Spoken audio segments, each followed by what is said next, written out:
Le grand enjeu est sans doute celui de l'habitabilité de la planète, qui est à la fois un enjeu universel qui concerne tout le monde, toutes les espèces, tout le devenir du monde au sens large du terme, mais qui concerne aussi les territoires spécifiques, des peuples spécifiques, des cultures spécifiques. Et donc c'est un mélange à la fois d'une hétérogénéité des impacts et de l'unicité du moment qui est quand même assez troublante dans ce que nous sommes en train de vivre. Et ça me paraît être clairement l'enjeu numéro un actuel. Ce qui veut dire qu'il va falloir non seulement se poser les questions stratégiques, mais aussi des questions anthropologiques, c'est-à-dire qui on convoque, comment on convoque pour résoudre cette question-là, ou en tout cas dessiner quelques issues, quoi. Parce que je pense que même la question de la solution n'est pas forcément adaptée.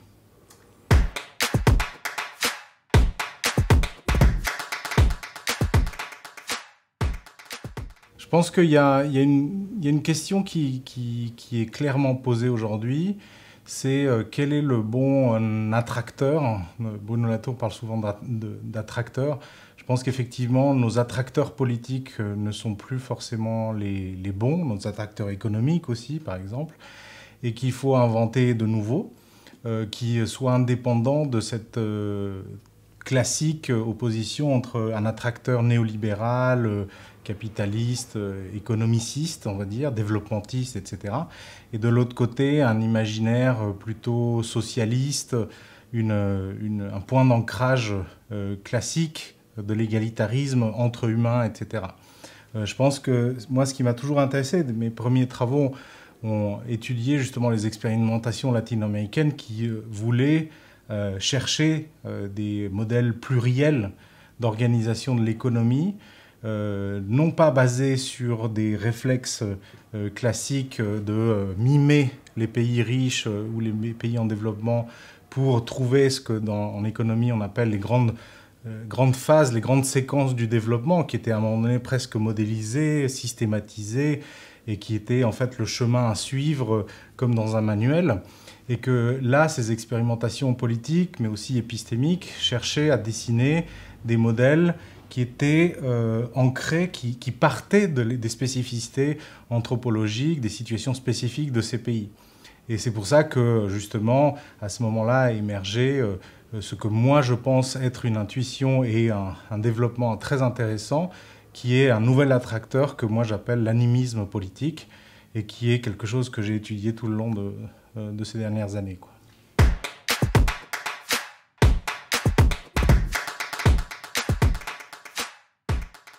Un attracteur, pour moi, c'est un point d'horizon, un horizon politique qui permet en fait de mettre en marche les sociétés pour qu'elles puissent justement se donner les moyens d'arriver à cet objectif, à cet attracteur-là. Et c'est en fait une question que le designer Tony Fry a beaucoup travaillé, qui est la question de la futuration, c'est-à-dire la capacité à produire une anthropologie du futur, à produire du futur depuis des configurations qui sont plurielles. Et donc un attracteur, c'est quelque chose qui est dans l'horizon temporel, dans le futur, et qui met en ordre de marche une société pour arriver à cet objectif-là, quoi.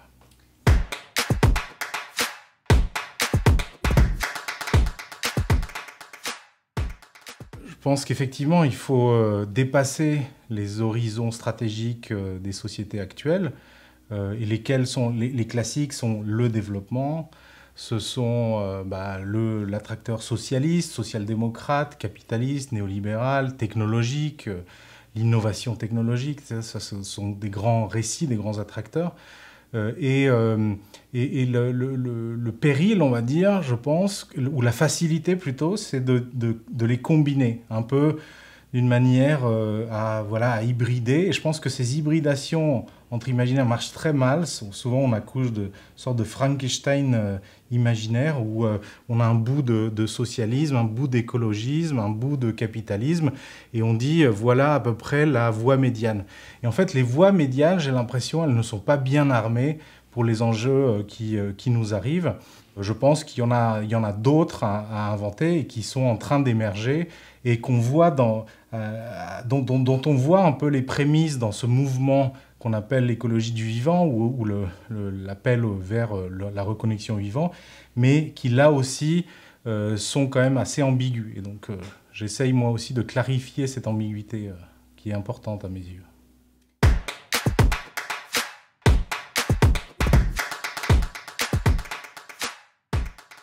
Ce qui est intéressant dans les dernières années, dans ce qu'on a vécu, à la fois dans l'énorme production intellectuelle sur l'écologie, à la fois sur les expérimentations politiques, juridiques qu'on a eues ici et là sur les questions écologiques, il y a eu un retour de l'animisme, mais dans une forme que moi je trouve un peu détériorée ou en tout cas réduite, qui est un animisme qui consiste à donner de la vitalité aux entités non humaines.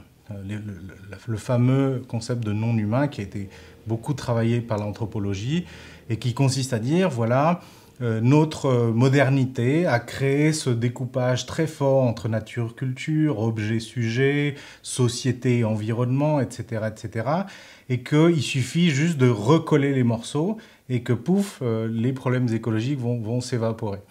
Et donc dans cet élan qui est très intéressant et très riche, que moi j'appelle l'animisme vitaliste, il y a une intuition qui est très intéressante, mais qui ne renvoie pas forcément à toute la radicalité et surtout à la richesse du concept animiste, qui pour moi revêt des habits beaucoup plus larges, beaucoup plus complexe et surtout beaucoup plus politique, justement. C'est pour ça que ce deuxième animisme, qui n'est pas l'animisme vitaliste, n'est pas un animisme purement émotionnel, cognitif, c'est aussi un animisme qui pose comme point d'ancrage fondamental ce qui est sacré et qui doit être maintenu, soutenu, et ce à quoi on est prêt à renoncer, ce qu'on va dévitaliser dans notre société.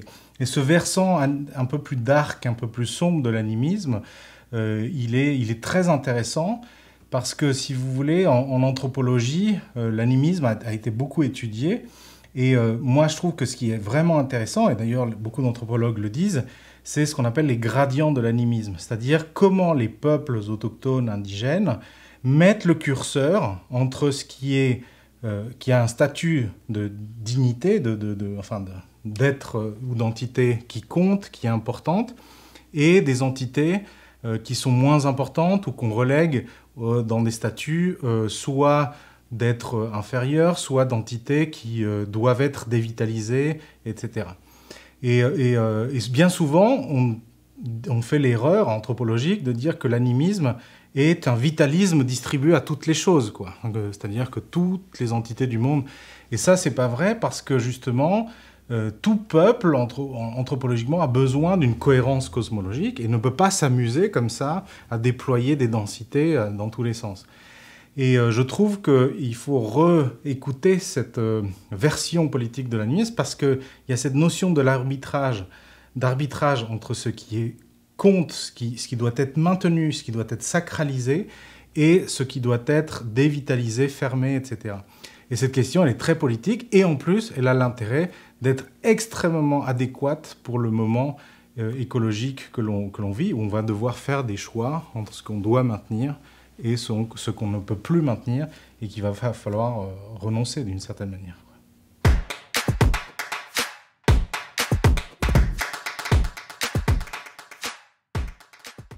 Oui, ça c'est une très bonne question. Je pense qu'effectivement, pourquoi l'animisme politique est intéressant, c'est déjà parce qu'il pose cette question-là, mais aussi parce qu'il nous invite en fait à designer, à repenser les institutions ou les cadrages institutionnels, sociaux, qui sont armés pour poser cette question-là.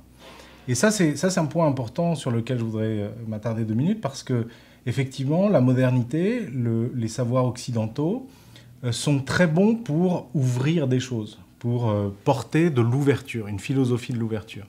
Le management, l'économie, la politique, les sciences politiques, même, je dirais, nos institutions politiques sont bonnes pour faire des lois, pour produire des projets, pour faire du projet, etc. Et d'ailleurs, nos institutions internationales, nationales, ne vivent que par des projets, par l'ouverture de projets, par de la conduite de projets. C'est pas pour rien que l'analyse de projet, l'analyse d'impact, la gestion de projet est devenue une discipline fondamentale du capitalisme et de la société moderne aujourd'hui. Mais ce système-là, c'est très mal fermé des choses. Et justement, c'est toute la question. Aujourd'hui, on ne sait pas comment fermer le nucléaire. On a, nous, dans nos chantiers que l'on travaille, notamment avec des étudiants, mais pas que, des chantiers empiriques, on s'intéresse à des organisations en Occident qui se posent la question de comment fermer. Juste un exemple, il n'y a pas très longtemps, une communauté de communes m'appelle et me dit, voilà, on a lu le livre, on a lu on a écouté vos conférences et ça nous intéresse beaucoup parce que nous, dans notre campagne municipale, on a promis qu'on allait faire quelque chose du golf, qu'on allait faire quelque chose de nouveau avec le golf du territoire. Parce qu'un golf, c'est plus compatible avec le diagnostic hydrique, territorial, etc.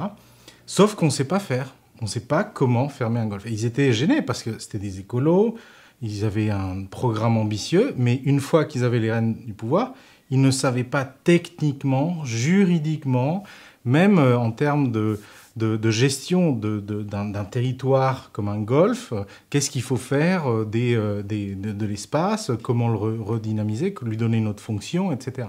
Donc des aspects techniques, juridiques et très, très particuliers. Et ça, c'est très intéressant parce que moi je m'intéresse beaucoup à cette incapacité de la modernité à fermer des choses. Et bien évidemment, c'est un sujet qui a été très peu étudié, la fermeture, parce que souvent relégué comme un imaginaire négatif, quoi. Alors que pour moi, c'est pas du tout un imaginaire négatif, c'est plutôt une sorte de travail, de composition, de recomposition de ce que l'on a fait pour le rediriger, pour le réaffecter à d'autres fonctionnalités. Il y a quelque temps, on avait écrit avec mes collègues une tribune à l'époque où il y avait Air France, tout le débat sur quel est l'avenir de Air France, comment relancer Air France, comment redonner un souffle à Air France, comment soutenir Air France. Et on avait écrit un papier dans Le Monde qui s'appelait « Comment fermer à Air France ». Et donc ça avait créé un gros scandale parce qu'on avait mis les pieds dans le plat. Mais c'est très intéressant parce que tout le monde en catimini se posait quand même la question de Air France, le devenir d'Air France, etc.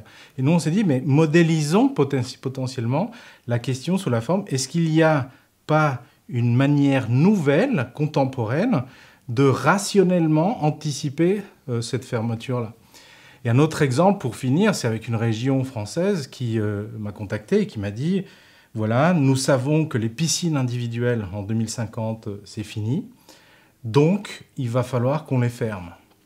Donc, il va falloir qu'on se prépare à ça. Il y a des milliers de piscines. Pendant le confinement, il y a eu pas combien de centaines de milliers de piscines qui sont construites en 2 ans en France, par exemple. Et donc là, ce territoire sait que c'est fini, sauf que il y a encore des piscines qui se construisent. L'audit que j'ai fait montre qu'il y a plus de 15 000 personnes qui vivent directement ou indirectement des piscines individuelles. Et donc, c'est une complexité énorme. Il y a des jardiniers, des paysagistes, des importateurs de piscines. C'est des peuples énormes qui sont attachés aux piscines individuelles.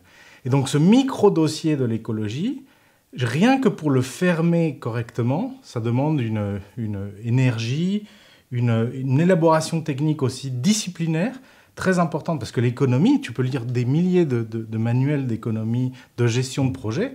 Tu n'as jamais des choses sur comment fermer les choses. Et pourtant, quand tu vois tous les défis actuels, le glyphosate, le nucléaire, les technologies qui ne servent plus à grand-chose et qui vivotent par-ci et par-là, les piscines individuelles, l'agriculture intensive, l'élevage intensif, c'est des milliers de dossiers qu'on a comme ça, et sur lesquels le paradigme purement transitionniste, c'est-à-dire on va verdir la technologie qui est derrière et ça va résoudre le problème, ne sont pas efficaces.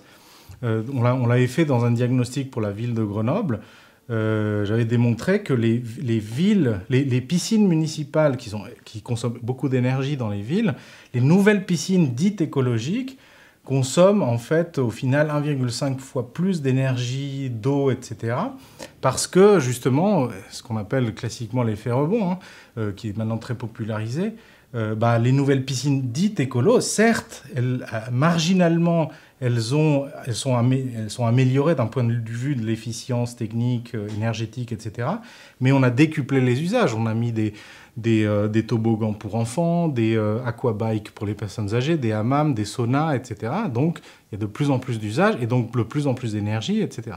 Cas typique d'un effet rebond.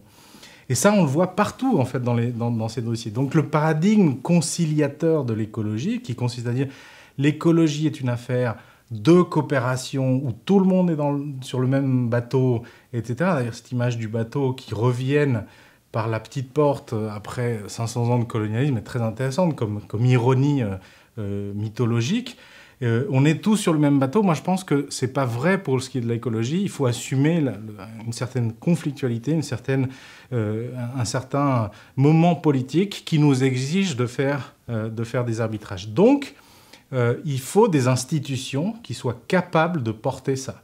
Des nouvelles institutions qui ne cherchent pas justement à résoudre les problèmes avec les mêmes méthodes que les anciennes, mais qui réinventent ça depuis justement ce que moi j'appelle l'animisme politique, qui pour moi est l'attracteur vraiment alternatif à la fois au socialisme extractiviste, anthropocentré, à la fois bien évidemment au néolibéralisme et au capitalisme, qui vivent selon moi quand même des crises trop structurelles et qui ont démontré leur caractère néfaste. On a toutes les preuves maintenant, mais qui montrent un nouveau horizon vraiment politique à ce niveau-là.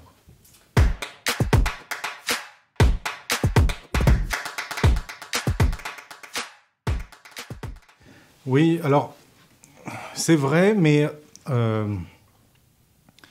en fait, je pense qu'il y a une exigence aujourd'hui qui va trop rapidement vers le solutionnisme et vers ce qu'on appelle le positivisme, c'est-à-dire il faut absolument rassurer les gens. Et on a fait cette expérience avec la ville de Grenoble, où on a organisé les ateliers de redirection, les ateliers citoyens de redirection écologique, où ce sont des citoyens des quartiers de la ville de Grenoble qui ont été tirés au sort.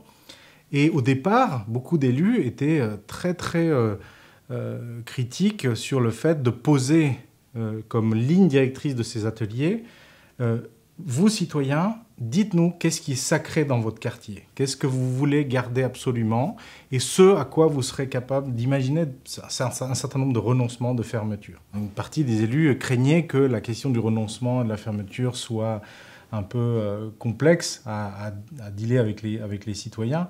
Mais en fait, les citoyens, quand ils voient concrètement ce que c'est qu'une limite planétaire au niveau, à la granularité de leur quartier, et qu'ils comprennent effectivement que la situation écologique est caractérisée et climatique est caractérisée par des choses énormes qu'il va falloir qu'on fasse tenir dans des petites boîtes, dans les limites de l'écosystème terrestre, de ses ressources finies, etc., logiquement, très spontanément, les gens comprennent qu'il y a des arbitrages à faire et que le paradigme purement conciliateur qui consiste à dire la technologie va résoudre le problème où les moyens techniques vont résoudre les problèmes, ne permettent pas de répondre à toutes ces questions-là.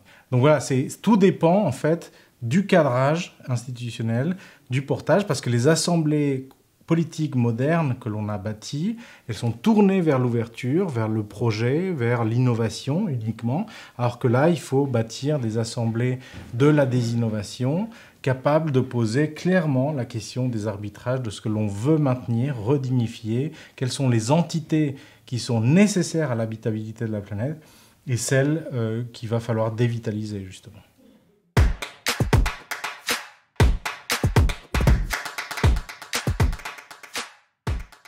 Oui, je pense que les critères d'habitabilité, clairement, aujourd'hui, sont prépondérants. Mais il y a le critère de l'habitabilité et aussi le critère de la maintenance de la pluralité des formes sociales, de vie, d'organisation aujourd'hui sur Terre. Là, on l'a vu hein, pendant le festival Agir pour le vivant, il y a quand même une vraie urgence en fait à protéger les expériences autochtones qui sont dans un danger, mais tel que nous l'avons jamais vécu encore jusqu'à aujourd'hui. Alors que même il y a 30 ans, Lévi-Strauss déjà disait attention, les derniers peuples, il faut les maintenir absolument parce qu'il y a un patrimoine, un témoignage fondamental qui est là. Donc, habitabilité, maintenir ce que certains appellent la pluriversalité, la pluralité des modes d'organisation et de développement. Et ça, je pense que ce sont des nord stratégiques, des attracteurs, justement, qui peuvent être très intéressants pour les institutions. Et moi, c'est ce qui m'intéresse, c'est comment, aujourd'hui, on tord stratégiquement les institutions, les organisations, non pas, encore une fois, pour faire des sortes d'assemblage un peu de briques et de broc avec un peu d'écologie et tout ça, mais pour nativement les redesigner ontologiquement, en fait. C'est quoi une institution de développement animiste au sens de l'animisme politique? C'est quoi une institution internationale animiste? C'est quoi un État de la redirection écologique? C'est quoi une assemblée politique, etc. C'est quoi la fonction de l'entreprise dans ce cadre-là? Ou est-ce que c'est une autre institution qui doit la remplacer? Parce que tout ne peut pas être forcément maintenu. Je pense qu'il y a même, y compris, un design institutionnel, ce que Sylvia Fredrickson, une collègue à moi, designeuse, appelle les designs d'instance, qui est vachement intéressant parce que ça appelle, en fait, à la construction de nouveaux modèles institutionnels basés sur d'autres attracteurs que ceux qu'on a aujourd'hui à notre disposition, quoi.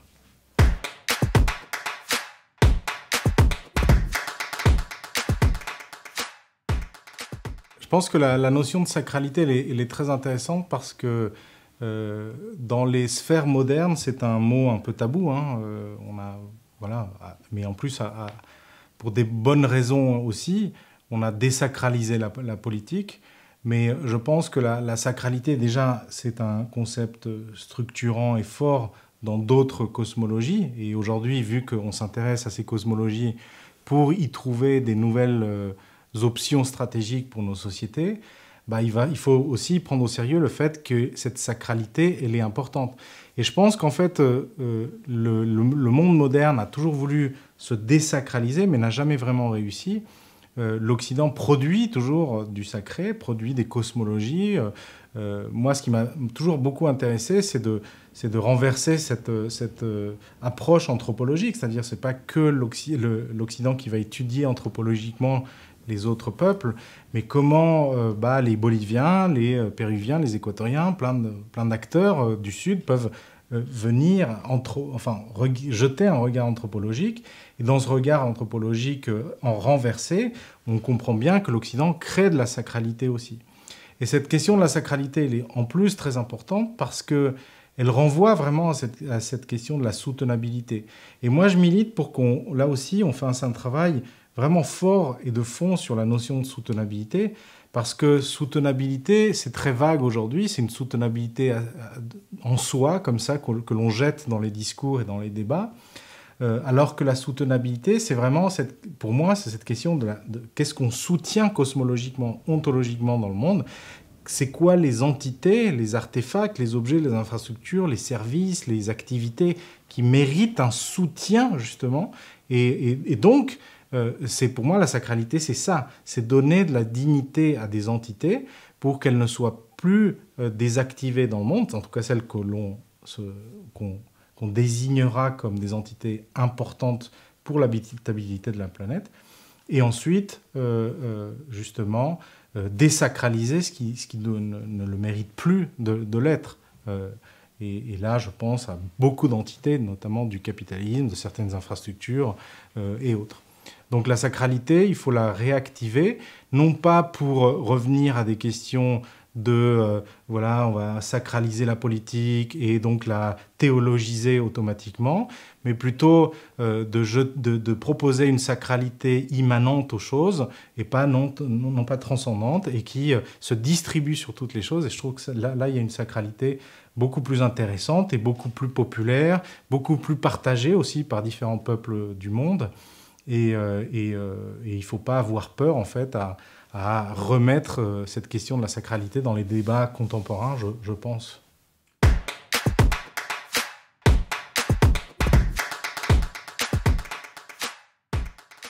Je pense que avant d'évoquer la question effectivement de ce que l'on désire ou de ce que voilà, on veut maintenir, etc., je pense qu'il y a vraiment une question de subsistance très simple en fait, à poser. Et là, moi j'évoquerais en fait une partie d'un ouvrage que je trouve très intéressante, qui est un ouvrage qui s'appelle Histoire de Lynx de Lévi-Strauss, où il explique en fait que et moi, c'est ce que j'ai observé aussi beaucoup dans les sociétés amérindiennes, c'est qu'il y a des cosmologies caractérisées par une certaine sobriété cosmologique. C'est-à-dire des sociétés qui, en fait, ne multiplient pas en fait, des récits à tout va, des innovations en termes d'imaginaire, etc., mais plutôt qui sont dans une économie des récits pour garantir quand même une certaine cohérence et pour garantir des projections mesurées sur le monde. Parce que avoir des imaginaires multipliés sur tout et pour tout, je sais que c'est un élément auquel la modernité tient beaucoup, mais c'est toujours accompagné d'une matérialité aussi, et donc d'un extractivisme, d'un problème écologique, etc. Donc je pense qu'il y a, avant un désir comme ça de fondamentalement irrépressible, je pense qu'il y a beaucoup de peuples qui défendent des options de sobriété cosmologique, ce qui ne veut pas dire des cosmologies fermées, réactionnaires, mais plutôt des cosmologies qui savent bien que le monde a besoin de certains repos, quoi. Et typiquement, par exemple, les peuples qui s'interdisent de travailler la nuit ou de respecter les moments nocturnes, chose qu'en Occident, les formes industrielles d'organisation du travail ont complètement explosé. Bah, ça, typiquement, c'est des options qui m'intéressent beaucoup parce qu'elles encapsulent l'économie dans des supports cosmologiques restreints, mais qui laissent en fait les autres entités, et notamment la Terre, pouvoir respirer, se reposer, redevenir présente, etc., quoi.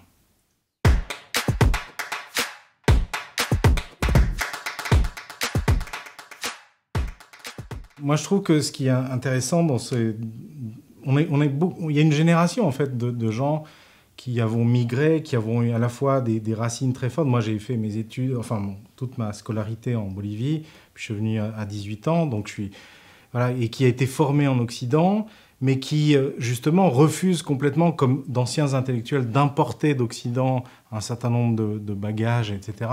Ça, c'est très intéressant de le faire quand même aujourd'hui. Mais je pense qu'il y a tous les ingrédients aujourd'hui, et j'en parlais d'ailleurs avec un des leaders indigènes qui était invité ici, et qui disait on a besoin de créer des institutions académiques, intellectuelles, éditoriales, qui soient là aussi autochtones pour défendre en fait des options épistémiques qui émergent aujourd'hui dans ces théâtres-là. Et donc je pense qu'aujourd'hui, plutôt que d'importer des savoirs d'un côté comme de l'autre, cette double position, en tout cas la mienne, entre la Bolivie et la France, m'oblige en fait à radicalement trouver des formes nouvelles en fait, d'expression, de méthode et d'analyse. Et je trouve que ça, c'est une nouvelle génération intellectuelle qui est en train d'émerger sur ces questions-là, beaucoup aussi en Afrique, hein, avec tout le mouvement intellectuel africain actuel, en philosophie, en économie, etc. Je trouve qu'il y a un truc vraiment, vraiment intéressant à pousser là-dessus, quoi.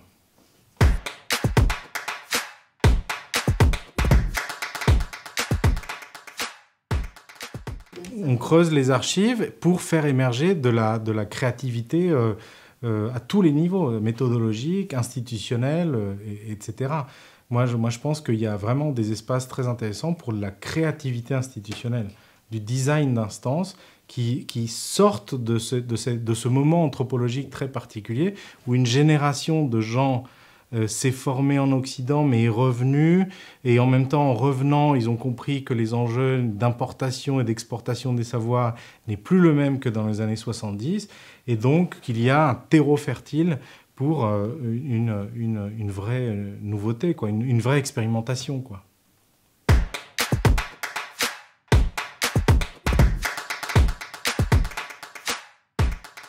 Moi, je pense beaucoup en fait à la scène indianiste actuelle à La Paz, en Amérique latine, en Bolivie, parce que c'est une scène dont je suis très proche. Et alors, c'est quoi cette scène? Ce sont des jeunes intellectuels indiens, Aymara surtout, un peu quechua, qui sont urbanisés, qui ont fait des études et qui sont en fait en train de proposer une réflexion hyper intéressante, à la fois très radicale dans les propositions et en même temps qui justement milite pour qu'on ne dilue pas les savoirs autochtones ou qu'on ne relègue pas ces savoirs au statut de savoir traditionnel, des savoirs un peu frigorifiés dans l'histoire, folklorisants, et qui milite, et c'est le bouquin que je suis en train de préparer justement sur l'animisme politique, et qui milite pour ce que j'appelle un futurindio, c'est-à-dire un Indien